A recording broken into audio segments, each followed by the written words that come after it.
Bienvenue à toutes et à tous pour cette présentation de Hibou, la toute dernière création des 3 points de suspension, où l'on aborde la question des cérémonies funéraires, du rapport que l'on entretient à notre propre mort, à la mort de nos proches, de comment est-ce qu'on fait nos deuils aujourd'hui, de comment est-ce qu'on crée du rite autour de tout ça, à cette époque, notre époque en perte de repères et du repère religieux notamment.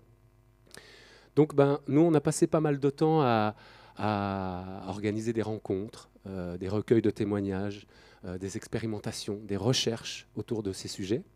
Ça nous a permis de nous rendre compte à quel point la mort était un sujet tabou. Et pourtant, quand on commençait à aborder cette question avec les gens, on sentait une véritable envie d'en parler, voire même peut-être un besoin d'en parler. Beaucoup de gens nous ont dit avoir été déçus par les cérémonies auxquelles ils ont participé ou assisté, alors que d'autres, au contraire, nous ont rapporté des cérémonies lumineuses, chargées de sens pour eux. Alors, Hibou, nous sommes 3 au plateau, normalement, donc Cédric, Renaud, qui n'est pas là aujourd'hui, et moi. On est autour d'une grande table ronde, et le public est assis en cercle autour de nous. Et ce cercle, il permet qu'on puisse se voir les uns les autres, il permet de se serrer les coudes. Voilà, hein, on est tous dans le même bateau. La mort est un sujet qui nous concerne tous. Hein, on va tous à un moment donné. C'est bon ça pour tout le monde. Tout le monde est conscient qu'à un moment donné, on va tous, ouais, même voilà, vous tous, nous, tout le monde, ouais. Et puis c'est vrai que les nombreux recueils de témoignages qu'on a eu la chance de pouvoir faire nous ont permis aussi de nous rendre compte que pour certaines personnes, ça pouvait être délicat d'aborder ces sujets en fonction de ce que chacun dans notre cercle est en train de traverser, en train de vivre. Ça peut être délicat émotionnellement d'aborder ces questions. Alors, dans notre cercle, il y a 2 entrées et 2 sorties. Ça permet à chacun de pouvoir sortir si on en ressent le besoin pour revenir après. Il peut y avoir du mouvement dans ce cercle. C'est un code qu'on installe, un peu comme je suis en train de le faire maintenant. Voilà, les gens peuvent parler aussi, peuvent parler entre eux, on peut lever la main, nous poser des questions. On est devenus des véritables spécialistes de la mort. Hein, Renaud, donc, qui n'est pas là aujourd'hui, a passé pour les besoins du dispositif son diplôme de conseiller funéraire et maître de cérémonie. Donc le conseiller funéraire, c'est la personne que vous avez au téléphone quand vous perdez quelqu'un pour organiser les funérailles. Et le maître de cérémonie, c'est celui qui est là le jour de la cérémonie, qui est en quelque sorte le chef d'orchestre de tout ça. Donc nous, ça nous a permis d'être plongé au cœur de ce métier, qui est un métier sur lequel on fait porter beaucoup de choses aujourd'hui.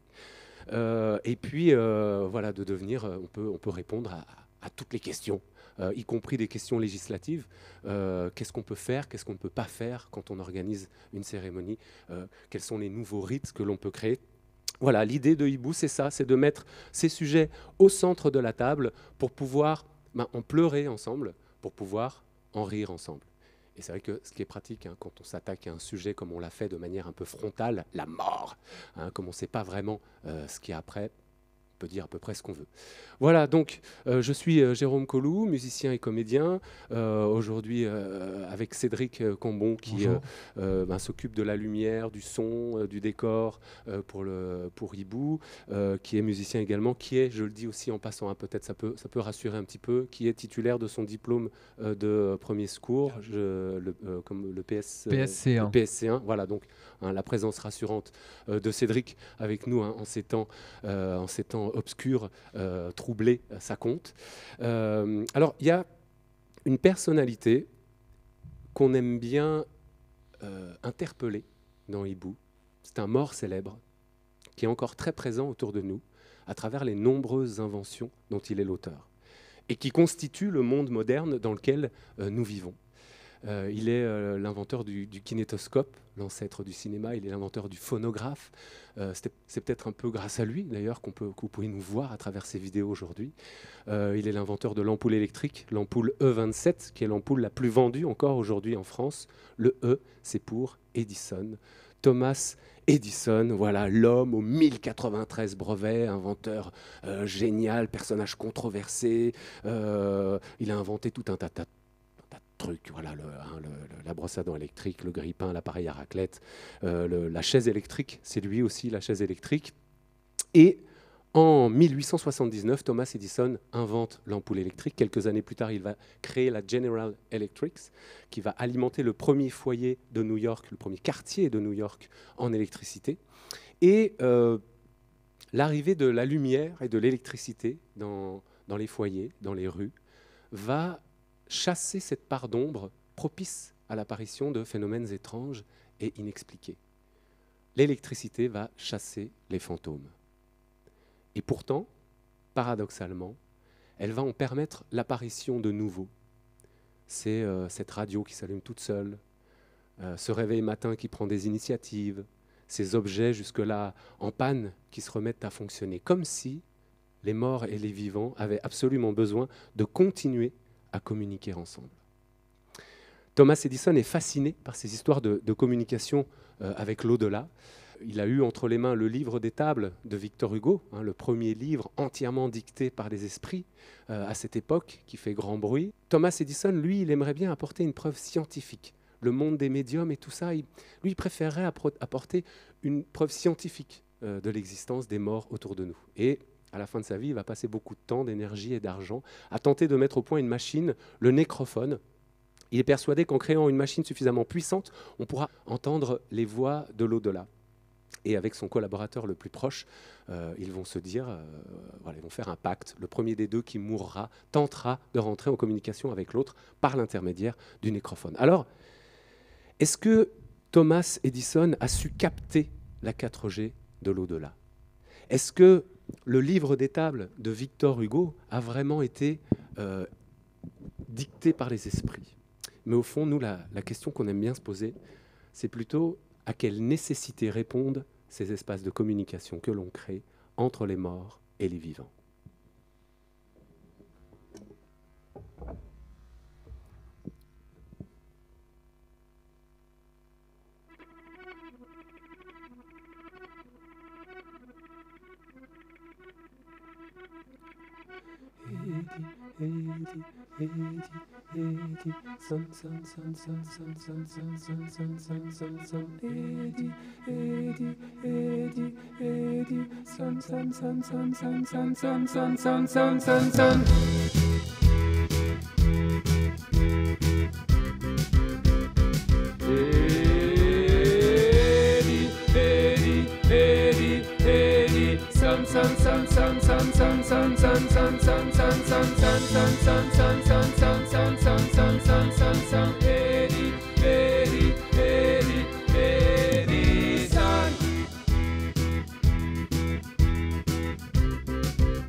Edison, ta chimère palichonne traîne ses lourdes et sourdes chaînes qui sonnent et qui résonnent un peu partout autour de nous, dans chaque pays, chaque continent, chaque montagne, chaque océan, chaque ville, chaque île, chaque asile, du nord au sud, de l'est à l'ouest, chaque ampoule comme un peu de toi qui nous reste. Tous tes tourments dans un filament, tout ton culot dans un fil incandescent, ta colère dans une ampoule de verre, un peu d'électricité et tout s'éclaire. Essayer, rater, recommencer avec hargne et ténacité, comme un truc brut, puissant, macabre, plus fort qu'un tigre à dents de sabre. Pas 10 000 échecs, 10 000 solutions qui ne fonctionnent pas, 10 000 façons d'avancer encore d'un pas, 10 000 plaisirs, désirs, envies, 10 000 ratés, 10 000 nouvelles idées à essayer. Dans chaque ampoule un peu de ta force, dans chaque ampoule ton sourire narquois, dans chaque ampoule ton regard féroce, dans chaque ampoule un souvenir de toi et tous ces photons qui te ramènent à nous, petits fantômes de toi un peu partout, millions de particules lumineuses, comme autant de témoins d'obsessions curieuses.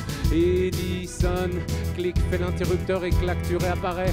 Ton fantôme nous hante sitôt que le noir se fait. Quand la nuit tombe, tu te relèves et viens nous murmurer du bout des lèvres que la lumière soit, que la lumière soit, que la lumière soit, que la lumière soit, que la lumière soit, que la lumière soit, que la lumière soit, que la lumière soit. Spectre en les chambres d'étudiants, esprit frappeur dans chaque demeure, ampoule bleue